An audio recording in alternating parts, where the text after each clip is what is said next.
కూటమి ప్రభుత్వం వచ్చినప్పటి నుంచి అంతకు ముందు కానీ ప్రతిసారి వైఎస్ జగన్ హయాంలో పరిశ్రమలన్నీ కూడా పారిపోయాయి, పరిశ్రమలు రాలేదు, అభివృద్ధి జరగలేదని ఎల్లో మీడియా ద్వారా విష ప్రచారం చేసి చేసి చేసి చేసి జనాల్ని మభ్యపెట్టారు. సరే, ఎన్నికలైన తర్వాత వాళ్ళ ప్రభుత్వం వచ్చింది కదా, ఇప్పటికీ కూడా ఇదే మాట మాట్లాడుతున్నారు. వాళ్ళందరికీ ఇది తప్పు అని వాళ్ళకి చెంపపెట్టులాగా ఆర్బీఐ నిన్న గణాంకాలు ఇచ్చింది. ఆర్బీఐ గణాంకాల ప్రకారము 2 మేజర్ సెక్టార్స్ తీసుకున్నట్లయితే తయారీ రంగము, పారిశ్రామిక రంగంలో 2019-24 మధ్యలో ఆంధ్రప్రదేశ్ స్థానం ఎంత, అభివృద్ధి ఎంత జరిగింది అనేటువంటిది లెక్కలు ఇచ్చారు. ఆ లెక్కలు ఒకసారి చూద్దాం.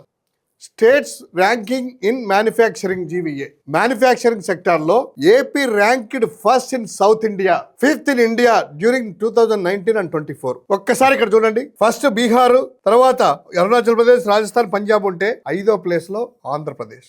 ఇది సౌత్ ఇండియాలో చూసుకున్నట్లయితే నెంబర్ 1 సౌత్ ఇండియాలో. దాని తర్వాతనే కర్ణాటక, తమిళనాడు, కేరళ అండ్ తెలంగాణ. ఇది వచ్చేసేసి మ్యానుఫ్యాక్చరింగ్ సెక్టార్ లో దేశంలో నెంబర్ 5, రాష్ట్రం సౌత్ ఇండియాలో నెంబర్ 1. ఇక ఇండస్ట్రీ వరకు చూసుకున్నాం, పారిశ్రామిక రంగంలో ఆంధ్రప్రదేశ్ రాష్ట్రం 2019-24 మధ్యలో స్టేట్ ర్యాంకింగ్ ఎంత చూసుకుంటే industry wise AP rank number 1 south India. Again తయారీ రంగంతో పాటు పారిశ్రామిక రంగంలో కూడాను నెంబర్ 1 సౌత్ ఇండియాలో, నెంబర్ 8 ఇన్ ఇండియా. ఆంధ్రప్రదేశ్ వచ్చేసి 8వ ప్లేస్ లో. దీని తర్వాతనే తమిళనాడు, తెలంగాణ అండ్ కేరళ, ఇవన్నీ కూడాను ఆంధ్రప్రదేశ్ తర్వాతనే. సౌత్ ఇండియాలో నెంబర్ 1 5 రాష్ట్రాల్లో పారిశ్రామిక రంగంలో కావచ్చు, తయారీ రంగంలో కావచ్చు, number 1 south India, number 5 in manufacturing, number 8 in industry. So ఈ లెక్కలు అబద్ధాలు అంటారా? ఆర్బీఐ గణాంకాలు ఇచ్చిన ప్రకారం 2019-24లో ఆంధ్రప్రదేశ్ రాష్ట్రము పారిశ్రామిక రంగంలో, తయారీ రంగంలో పరవలు దక్కింది. అభివృద్ధి లేదు, పరిశ్రమలు పారిపోయన్నందుకు చెంపపెట్టులాగా ఆర్బీఐ లెక్కలు ఇచ్చారు. నిన్న